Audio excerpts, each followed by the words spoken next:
Now, this is the general diagram of the basal ganglia, in which there are certain important parts which we have to remember. This structure is called the caudate nucleus. This structure is called the putamen. This cavity is called the internal capsule. These small structures which are present right here are called subthalamic nucleus. These are very important structures. We'll see their function a little bit later. This is called the substantia nigra. And this structure which is present just aside of the putamen is called the globus pallidus, external segment, and it is the internal segment. This is the internal segment of the globus pallidus. So let us look at each of these parts and their pathways and functions in detail. The first structure which we saw was caudate nucleus, then we saw the putamen, then we saw the globus pallidus, which has the internal and external segments. The caudate nucleus and the putamen together are called striatum, and the internal and external segments of the globus pallidus together with the putamen are called the lentiform nucleus. So this structure which we are seeing right here, together with the putamen, this structure, the globus pallidus internal and external segment, this is called the lentiform nucleus. All right, and the putamen together with the caudate, this structure is called the striatum.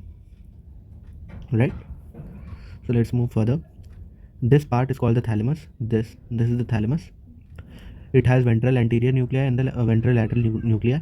We will talk about their functions a little bit later on. So then we have the subthalamic nucleus. This is the subthalamic nucleus, this one, and then the substantia nigra, which is located more or less towards the base. It has a zone called compact zone and the reticularis zone. The most important zone is the compact zone. Main functions of the basal ganglia in movement include: they help in starting movements, stop the movements, and modulating the movements. So let us look at the pathways. There are three important pathways. The first is the direct pathway, which helps in increasing motor stimulation. That is, it helps in starting the movement. This is designed to increase or stimulate the motor activity. So this is the basic diagram of the pathway which we are going to see. This is the caudate nucleus, this is the putamen, together they are called the striatum. This is the putamen, and this is the globus interior segment and the exterior segment. This is the exterior segment and this is the interior segment. All right. So let us look in detail about the pathway. So first of all, from the cortex, the glutaminergic neurons, which take the neurotransmitter glutamine, which is the positive stimulatory neurotransmitter, they pass their signals to the striatum, that is the caudate nucleus and the putamen.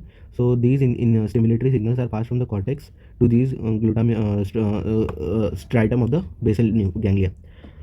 So when the stimulatory information reaches the striatum, from the striatum it is passed on towards the globus pallidus interior segment. All right. So these stimulatory actions are passed to the globus pallidus internal segment. So these are the stimulatory signals again. Now from the globus anterior internal segment, globus pallidus internal segment, it has the GABAergic neuron. So it passes the negative neurotransmitter, which is the GABA. So it passes GABA towards the thalamus, the different nuclei of the thalamus. So GABA, since it is an inhibitory neurotransmitter, it carries the inhibitory signals towards this thalamus, and in very less amount.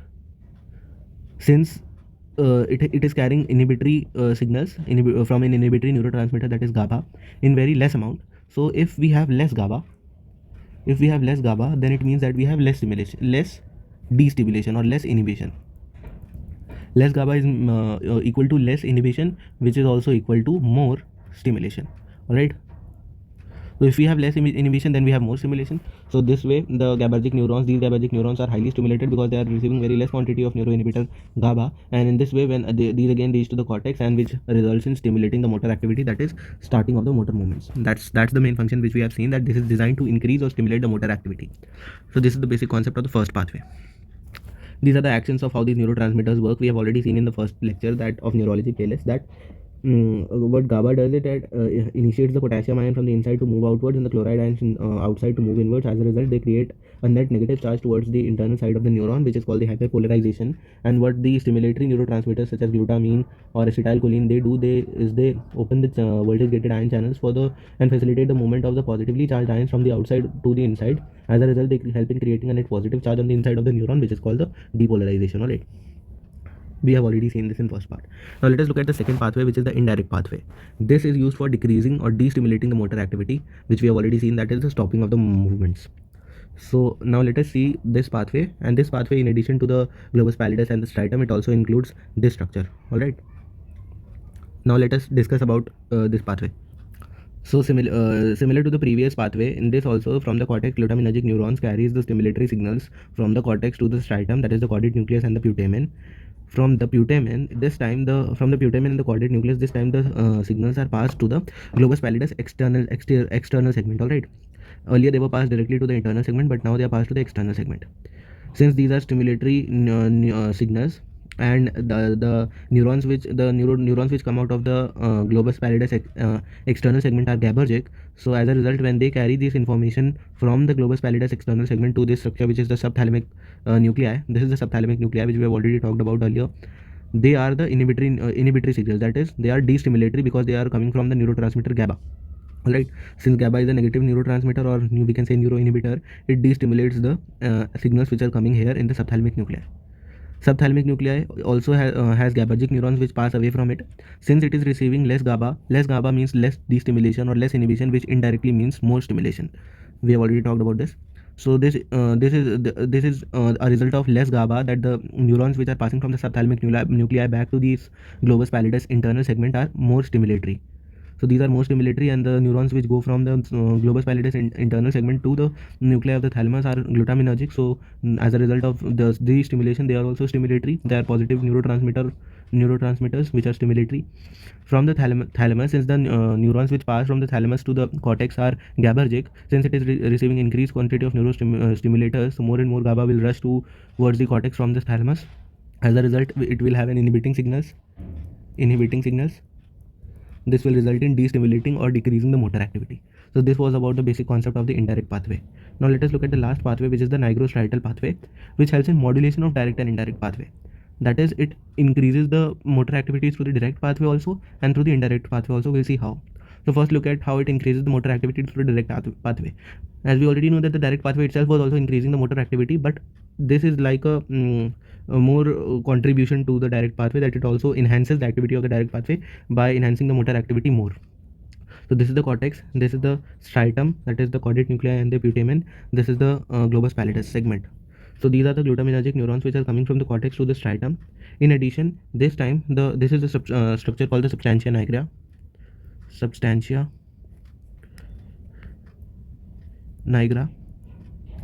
So these neurons which are passing from the substantia nigra to the striatum are the neurons which carry the dopamine neurotransmitter, and since the striatum has D1 receptors for stimulation, in case of this pathway they result in stimulation. All right, and if it has D2 receptors of dopamine, then it will result in inhibition. We'll see that later.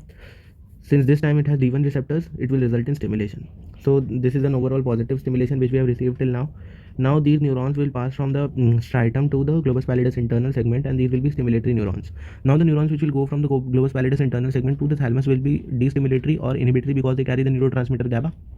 So this will be an inhibitory neuro signal which will be passed from the globus pallidus internal segment to the thalamus. Now from the thalamus, since they are receiving very less GABA, which will lead to extra stimulation.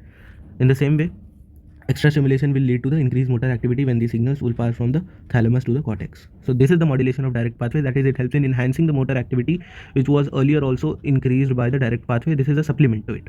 Alright. Now let us see if there is a damage to this pathway, then it results in the disease called the Parkinson's disease. You must be knowing about this. Now let us talk about the modulation of indirect pathway. Now this is a bit complicated and interesting case. So now let us start with the regular thing, that the glutaminergic positive stimulatory signals are passing from the cortex to the striatum, that is the caudate nucleus and the putamen. In addition to these signals, the signals which are coming from the substantia nigra this time are also falling on the same side, but this time they are falling on the D2 receptors, which are the inhibitory receptors of dopamine. So since they fall on the D2 receptors, they are overall negative or inhibitory signals. So since these inhibitory signals are passing from the striatum to the globus pallidus external segment, they are destimulatory or inhibitory signals. And now from the globus pallidus external segment, they pass on towards the subthalamic nuclei signals, and the neurotransmitter which passes from the globus pallidus external segment to the subthalamic nuclei is GABA. Since less GABA means more stimulation, these actions will overall be stimulatory. So from the subthalamic nuclei, the neurons again pass to the globus pallidus internal segment. Since these are more highly stimulatory signals, and the neurotransmitter which is released from here is GABA, so these signals will be overall destimulatory or inhibitory. Again, this is the glutaminergic neuron, so since these signals are destimulatory, this will also be destimulatory.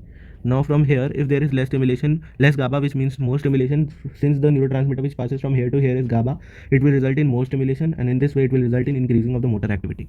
So this was all about the complicated process. And now let us look at the disease which may be caused by the damage to this pathway.